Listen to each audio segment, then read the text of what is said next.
माल है भाई सब गोलमाल है। শোনো না, আমার না টিপগুলো সব শেষ হয়ে গেছে, আমি দুটো টিপের পাতা কিনবো, আমাকে টাকা দাও না। কত টাকা? দাও, হিসাব করে দিতে হবে। দুটো টিপের পাতা আমার হিসাব করে দেখতে লাগবে? হ্যাঁ, হিসাব করতে হবে না, দাঁড়া। একটা টিপের পাতা হচ্ছে 10 টাকা, তাহলে দুটো টিপের পাতা কত হবে? 10 আর 10-এ 1010 টাকা। তোমাকে দুখানা টিপ কিনতে হবে না, তুমি একটা টিপে কেনো।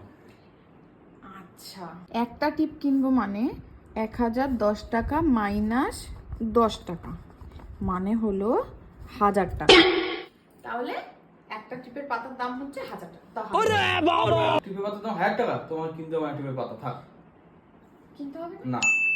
ঠিক আছে, তাহলে আর একটা টিপের পাতা মাইনাস হচ্ছে মানে হলো 990 টাকা।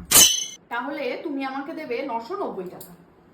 তুমি তো বললে টিপের পাতা কিনবে, আমি তো বললাম টিপের পাতা তোমার কিনতে হবে না, তাহলে 990 টাকা কিসে? আরে বাবা, টিপের পাতার সাথে যে শাড়িটা ফ্রি ছিল, আমি তো এখন টিপগুলো কিনছি না, তাহলে তো আমাকে শাড়িটা কিনতে হবে, তাই জন্য 990 টাকা তুমি আমায় দেবে। আমি কোনো টাকা দিতে পারবো না। পারবে না তো? না। পারবে না? না। ঠিক আছে, দিতে পারবে না তো তাহলে? না। ঠিক আছে, আমি চলে যাচ্ছি। কোথায় যাচ্ছ? আগে 990 টাকা দাও। আমার কাছে তো খুচরো নেই। খুচরো নেই তো কি আছে? 10 টাকার জন্য কি মাথা কিনবে নাকি এখন? 10 টাকারই ব্যাপার। একটা 10 টাকা চক্করে 1000 টাকা আমার চুনা লাগিয়ে দিল।